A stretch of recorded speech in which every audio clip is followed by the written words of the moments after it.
వేదవ్యాస అకాడమీకే స్వాగతం. ఈరోజు మనం చాలా ఆందోళనకరమైన విషయం గురించి మాట్లాడుకోబోతున్నాం. హిందూ మహాసముద్రంలో యుద్ధమేఘాలు కమ్ముకుంటున్నాయి. అసలు ఏం జరుగుతుందో లోతుగా చూద్దాం.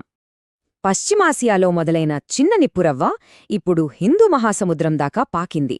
దీని చూస్తుంటే ప్రపంచం మరో పెద్ద యుద్ధం వైపు అడుగులేస్తుందా? ఈ ప్రశ్న ఇప్పుడు అందర్నీ కలవరపడుతోంది. సరిగ్గా ఈ ఉద్రిక్తతల మధ్యలోనే ఒక షాకింగ్ న్యూస్ వచ్చింది. అమెరికాకు చెందిన ఒక submarine Iran యుద్ధనౌక IRS Dena 75ను Hindu మహాసముద్రంలో పేల్చేసింది. ఈ ఒక్క సంఘటనతో అంతర్జాతీయంగా పెను దుమారం రేగింది. సరే, అసలు ఆ దాడి ఎలా జరిగింది, దాని వివరాలు ఏంటో ఇప్పుడు ఒక్కొక్కటిగా చూద్దాం. అసలు కథ మన విశాఖపట్నం నుంచే మొదలైంది. అక్కడ మిలాన్ 2026 అని పెద్ద నేవల్ ఎక్సర్సైజ్ జరిగింది కదా. చాలా దేశాలు పాల్గొన్నాయి. ఆ కార్యక్రమం ముగించుకొని ఈ ఇరాన్ యుద్ధనౌక తిరిగి వెళ్తోంది. అలా శ్రీలంక తీరం వైపు వెళ్తుండగా సరిగ్గా కోస్ట్కి 40 నాటికల్ మైళ్ల దూరంలో అమెరికా సబ్మెరైన్ దీన్ని టార్గెట్ చేసింది. అంతే, టార్పిడోతో దాడిచేసి హిందూ మహాసముద్రంలో ముంచేసింది. ఆ సమయంలో నౌకలో ఎంతమంది ఉన్నారో తెలుసా?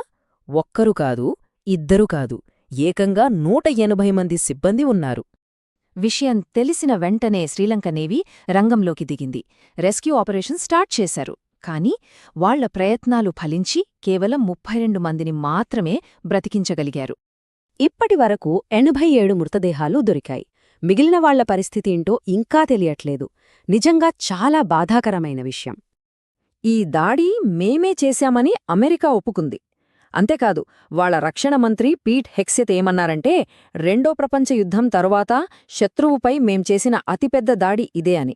అంటే వాళ్లు దీన్ని ఎంత సీరియస్గా తీసుకున్నారో అర్థం చేసుకోవచ్చు. అయితే ఈ ఒక్క దాడితో ఇది ఆగిపోలేదు. ఇది అసలు సమస్య కాదు. పశ్చిమాసియాలో జరుగుతున్న పెద్ద యుద్ధంలో ఇది ఒక చిన్న భాగం మాత్రమే. ఒక్కసారి నంబర్ చూడండి, 250కి పైగా. ఇవి బాంబుల సంఖ్య. అమెరికా, ఇజ్రాయెల్ కలిసి ఇరాన్ మిలిటరీ హెడ్ క్వార్టర్స్పై ఒక్క రోజులో వేసిన బాంబులన్నమాట. ఈ దాడుల మధ్యలో ఇంకో పెద్ద వార్త ఇంకా కన్ఫర్మ్ కాలేదు కానీ, Iran supreme leader Ayatollah Ali Khamenei చనిపోయారని అంటున్నారు. ఒకవేళ ఇది నిజమైతే పరిస్థితి మరింత దారుణంగా మారుతుంది. ఈ దాడుల వల్ల ఇరాన్లో ఇప్పటికే 1000 మందికి పైగా చనిపోయారని రిపోర్ట్సొస్తున్నాయి. సరే, మరి ఇరాన్ ఊరుకుందా? అస్సల్లేదు. వాళ్లు కూడా గట్టిగానే ప్రతీకారం తీర్చుకుంటున్నారు. దాని ప్రభావం ఇప్పుడు ప్రపంచం మొత్తం మీద పడుతోంది.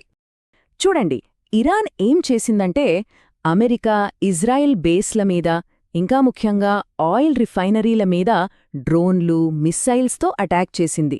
ఫలితంగా ఏమైంది? ప్రపంచవ్యాప్తంగా ఫ్లైట్స్ ఆగిపోయాయి. చమురు ధరలు ఆకాశాన్నంటాయి. ఈ చార్ట్ చూస్తే మనకు క్లియర్గా అర్థమవుతుంది. ఆయిల్ రిఫైనరీలపై దాడుల వల్ల ముడిచమురు ధర బ్యారెల్కి $84కు పెరిగిపోయింది. దీని ఎఫెక్ట్ మనందరి జేబుల మీద పడుతుంది. ఈ యుద్ధం ఎక్కడో జరుగుతోందని అనుకోవడానికి లేదు. దీని ప్రభావం మనదాకా వచ్చేసింది. ఉదాహరణకు, మన హైదరాబాద్, శంషాబాద్ ఎయిర్పోర్ట్కి రావాల్సిన 33 ఇంటర్నేషనల్ ఫ్లైట్స్ క్యాన్సిల్ అయ్యాయి. సరే, ఇదంతా బాగానే ఉంది. మరి మన భారతదేశంపై దీని ప్రభావం ఎలా ఉండబోతోంది? మన ముందున్న సవాళ్లేంటి? ఇప్పుడు మన ముందున్న పెద్ద సవాల్ ఆ గొడవలు జరుగుతున్న ప్రాంతాల్లో చిక్కుకుపోయిన వేలాది మంది భారతీయులు. వాళ్లని సేఫ్గా తీసుకురావడానికి మన ప్రభుత్వం స్పెషల్ కంట్రోల్ రూమ్స్ ఏర్పాటు చేసింది.